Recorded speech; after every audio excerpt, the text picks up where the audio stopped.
हरे कृष्णा। आज की वीडियो में हम भगवत गीता का चौथा अध्याय लेकर आए हैं, जिसमें भगवान श्री कृष्ण जी इसके पश्चात अर्जुन से बोले, हे अर्जुन, मैंने इस अविनाशी युग को कल्प के आदि में सूर्य के प्रति कहा था और सूर्य ने अपने पुत्र मनु से कहा था। इसके पश्चात मनु ने अपने पुत्र इक्ष्वाकु से कहा था। इस तरह से इस ज्ञान को राजऋषियों ने जाना, परंतु वह योग बहुत समय से पृथ्वी पर से लोप हो गया है। अब वही योग मैंने तुमसे कहा है, क्योंकि एक ओर तुम मेरे भक्त हो और दूसरी ओर मेरे मित्र हो, इसलिए तुम इस महायोग को समझकर अपने जीवन में नया परिवर्तन लाओ। इस मोह माया के जाल से बाहर निकलकर संसार को धर्म और ज्ञान का संदेश दो। अर्जुन ने श्री कृष्ण से ज्ञान मार्ग जानकर पूछा, हे कृष्ण, आपका जन्म तो अब हुआ है और सूर्य का जन्म बहुत पुराना है। आपने इस योग को सूर्य से कहा था, यह कैसे संभव है? इस प्रश्न पर श्री कृष्ण जी हंसकर बोले, हे मेरे प्रिय भक्त अर्जुन, मेरे और तुम्हारे बहुत जन्म हो चुके हैं, किंतु तुम्हें उन जन्म को नहीं जानते हो, ना ही जान सकते हो। यह केवल मैं ही जानता हूँ। मेरा जन्म साधारण प्राणियों जैसा नहीं है। मैं अविनाशी स्वरूप होने पर भी तथा सब भूत प्राणियों का ईश्वर होने पर भी प्रकृति को अधीन करके योग माया की शक्ति से प्रकट होता हूँ। हे अर्जुन, जब जब भी धरती पर धर्म की हानि होती है, अधर्म फैलने लगता है, तब तब मैं जन्म लेता हूँ, क्योंकि धर्मी पुरुषों का उद्धार करने के लिए और पापियों का नाश करने के लिए और धर्म की रक्षा करने के लिए मैं हर युग में प्रकट होता हूँ।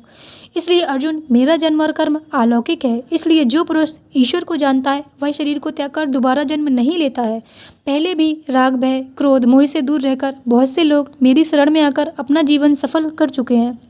उनका कल्याण मैंने इसलिए किया है क्योंकि उन्हें ज्ञान प्राप्त हो चुका है। जो मुझे जैसे याद करता है मैं उसे वैसे याद करता हूँ। इस रहस्य को जानकर ही बुद्धिमान प्राणी हर तरह से मेरे बताए हुए ज्ञान को प्राप्त करते हैं, और जो मुझे तत्व से नहीं जानते, ऐसे प्राणी इस संसार में कर्मों के फल को चाहते हुए देवताओं को पूजते। ऐसे लोग के सभी मनोरथ पूरे होते हैं, किंतु उन्हें मेरी प्राप्ति नहीं होती है। इसलिए तुम केवल मुझे ही याद रखो, मेरी ही पूजा करो। तत्व सर्वशक्तिमान परमात्मा अजर अविनाशी है। पांडव पुत्र अर्जुन गुण और कर्मों के हिसाब से ब्राह्मण, क्षत्रिय, वैश्य और शूद्र बनाए गए हैं। उनका कर्ता धर्ता भी मैं ही हूँ, क्योंकि हर प्राणी के कर्मों का फल उसे मिलता है। जैसे कोई कर्म करता है, मैं उसके भाग में वह लिख देता हूँ। इसलिए तुम पूर्वजों द्वारा सदा के किए हुए कर्मों को ही करो। परंतु कर्म क्या है, अकर्म क्या है, इस विषय पर बुद्धिमान प्राणी भी उलझ से जाते हैं। कर्म का स्वरूप भी जानना और बुरे कर्मों का ज्ञान प्राप्त होना चाहिए तथा निषिद्ध कर्म के बारे में जानना चाहिए, क्योंकि कर्म की गति गहन है। जो प्राणी कर्म में अर्थात अहंकार से दूर की हुई सारी चेष्टाओं में अकर्म अर्थात वास्तव में उनका ना होना बिना देखे, और जो प्राणी अधर्म में भी अर्थात अज्ञानी प्राणियों द्वारा किए हुए सारी क्रियाओं के त्याग में भी कर्म को यानी त्याग रूप क्रियाओं को देखें, वही बुद्धिमान होता है। हे अर्जुन, जिसके सारे कार्य कामना और संकल्प से दूर हैं, ऐसे अज्ञान रूपी आग द्वारा भस्म हुए कर्मों वाले प्राणियों को ज्ञानी लोग भी पंडित कहते हैं। जो पुरुष संसार से दूर भगवान की लगन में लगे हुए हैं, उसी को अपना संपूर्ण जीवन समझते हैं। वे कर्मों के फल अर्थात कर्तव्य अभिमान को त्याग कर कर्म के साथ अच्छी तरह बर्ताव करते हुए भी कुछ नहीं करते। जिन्होंने शरीर और अंतःकरण को जीत लिया, वह सारी संभोग सामग्री त्याग देते हैं। ऐसे प्राणी यदि शरीर संबंधी कर्म करते हैं तो वे प्राणी नहीं कहलाते। अपने आप जो कुछ प्राप्त होता है, जो कुछ मिलता है, उसी में संतुष्ट रहने वाले, ईर्ष्या जलन से दूर रहने वाले प्राणी कर्मों की मार से भी बंधते नहीं, क्योंकि आसक्ति से रहित ज्ञान में डूबे हुए मन वाले यज्ञ के लिए आचरण करते हुए युग पुरुषों के सारे कर्म नष्ट हो जाते हैं।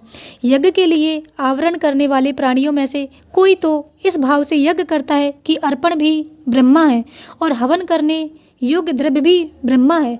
उसी ब्रह्मा का रूप हवन कुंड भी है। हवन सामग्री भी जब आग में डाली जाती है तब वह ब्रह्मा ही है। इसलिए ब्रह्म रूपी कर्म में समाधिस्थ हुए उस पुरुष द्वारा जो प्राप्त होने योग्य है, वह भी ब्रह्म ही है। और दूसरे भोगी लोग देवताओं के पूजन रूपी यज्ञ को ही अच्छी तरह से पूजते हैं, और अन्य ज्ञान को लोग ब्रह्मा ईश्वर रूपनी याग में ही यज्ञ के द्वारा इसमें हवन करते हैं। अन्य लोग भक्त इंद्रियों का संयम यथा स्वाधीनता रूपी आग में हवन करते हैं, यानी इंद्रियों को रोककर अपने वश में कर लेते हैं, और दूसरे योगी शब्दादिक विषयों को इंद्रिय रूपी आग में हवन करते हैं। वह इंद्रियों को ग्रहण करते हुए भस्म कर देते हैं। अन्य योगी जन इंद्रियों की चेष्टाओं और प्राणों के व्यापार के ज्ञान से प्रकाशित हुए परमात्मा में स्थित रूपी योग की आग में हवन करते हैं।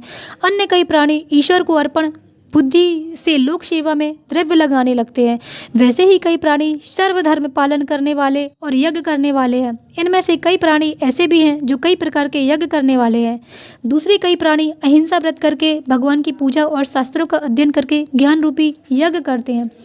दूसरे योगी जन अमान वायु में प्राणवायु का हवन करते हैं। जैसे कई योगी प्राणवायु का हवन करते हैं, वैसे कई योगी प्राणायाम करके परायण करते हैं। अन्य नियमित आहार करने वाले योगी जन प्राणों को प्राणों में ही हवन करते हैं। इस प्रकार यज्ञों द्वारा पाप का नाश करते हैं। हे पार्थ, यज्ञों के परिणाम रूप ज्ञानामृत को भोगने वाले योगी जन सनातन पर ब्रह्म परमात्मा को प्राप्त होते हैं। जो पुरुष इस मृत्यु लोक में दूसरे को सुख नहीं दे सकता, वह परलोक में भी सुख की आशा कैसे